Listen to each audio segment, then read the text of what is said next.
Hello, everyone, and welcome back to another Promise of God found in our Promises Kept Bible study. And this one is going to be Promise Kept number 39 out of our 150 that we're working our way through. And today we are in a Promise of God found in 1 Corinthians, and it's going to be chapter 10.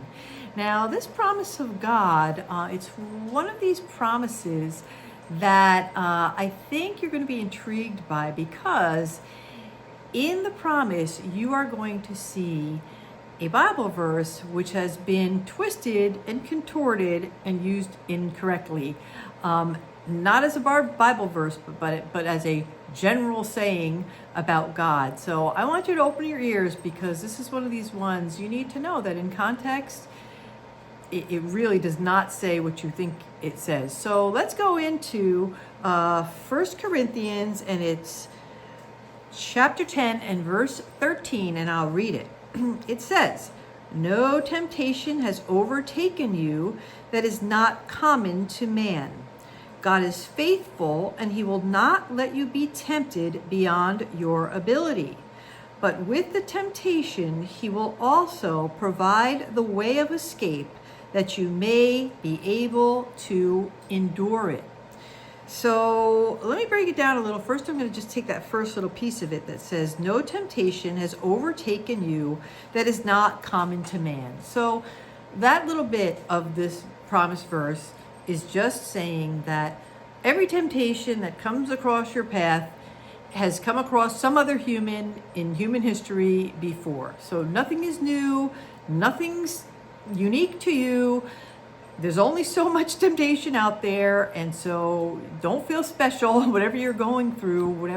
When you see temptation comes from the devil. So whatever the devil is waving in front of you or making you look towards or just lying in your path, it's not uncommon. You're not the only one. So just know that others have come across this same temptation before, and some have succumbed to it and some have fought it, but it's nothing unique and new to you. Okay, so going on from there, the rest of the verse is where we get this context thing kind of screwed around. And the rest of the verse says, "God is faithful, and he will not let you be tempted beyond your ability. But with the temptation, he will also provide the way of escape, that you may be able to endure it." So you might have heard along your travels the statement that God will not give you more than you can handle. And I believe that that statement is coming out of this verse. And it's coming out of this verse incorrectly, because there's plenty of Christ followers, including Stephen, who was the first martyr, who were faced with things that they couldn't handle. And really, the Bible is saying much more about things that come your way, that you may not be able to handle them. And the Bible is very clear that its instruction is trust in the Lord. Put your faith in the Lord. Heaven is coming.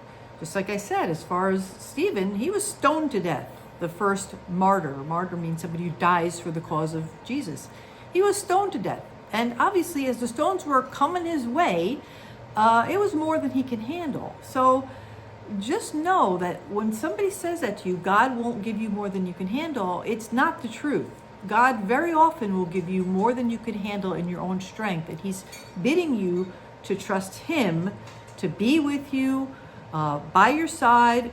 Whether he gets you through it or not, he is going to be with you as you go through whatever you're going through, even if it's more than you can handle. So that's that piece. Now, the other piece I want to describe to you, this verse and its context, so you know the truth of it and how it's been misused. So when we read it again, it says, "God is faithful, and he will not let you be tempted beyond your ability.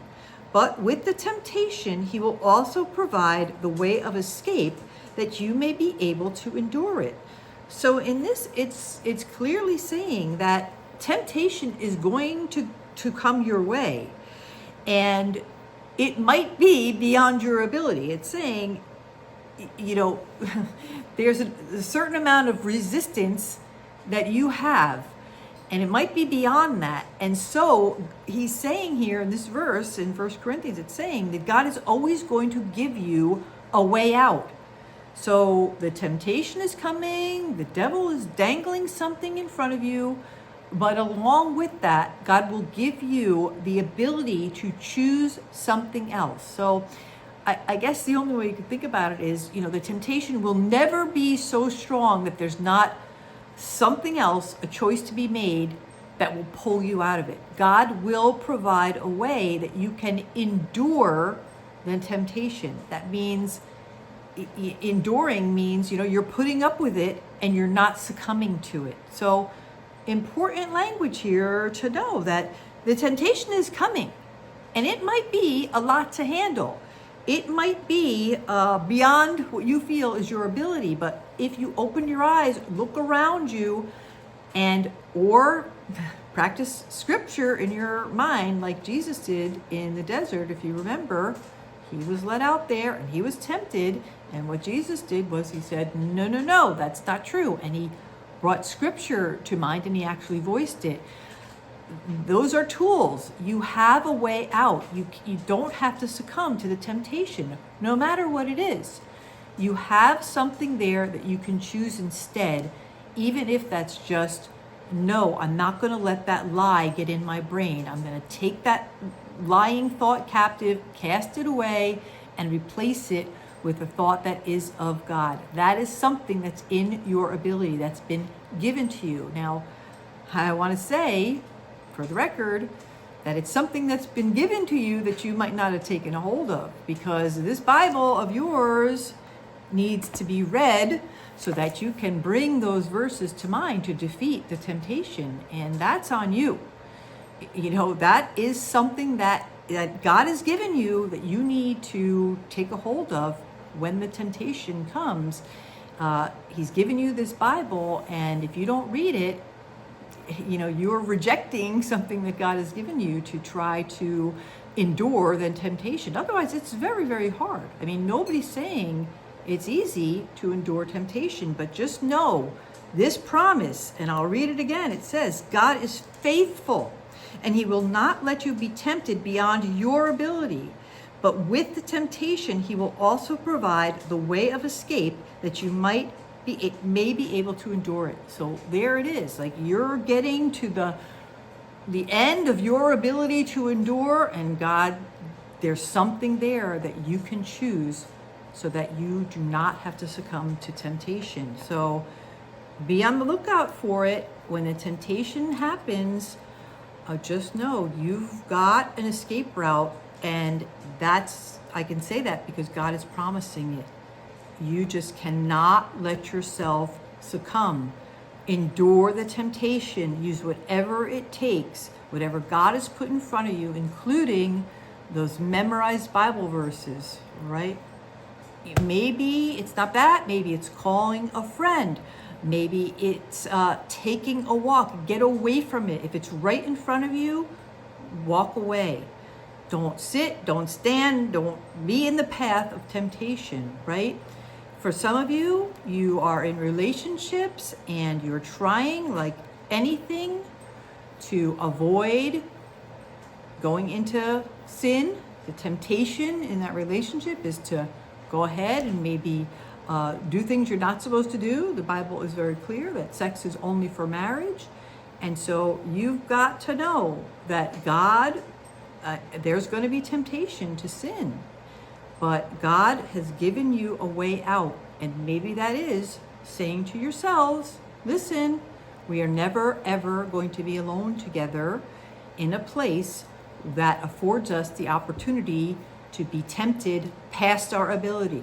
And plenty of Christ followers who are trying to stay pure and wait for marriage, they do that. They have people that they bring along with them on dates. They never invite their significant other to their home alone. I'm saying these are choices that you have to make. And I've heard it said before that guardrails are not put over the cliff. You put guardrails well within the roadway so that you don't go over the cliff.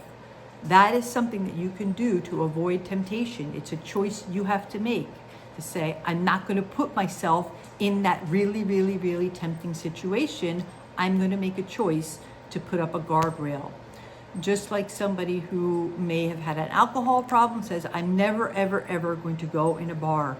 Too much temptation. I'll walk on by and go to the restaurant that doesn't have a bar in it. That kind of thing, right?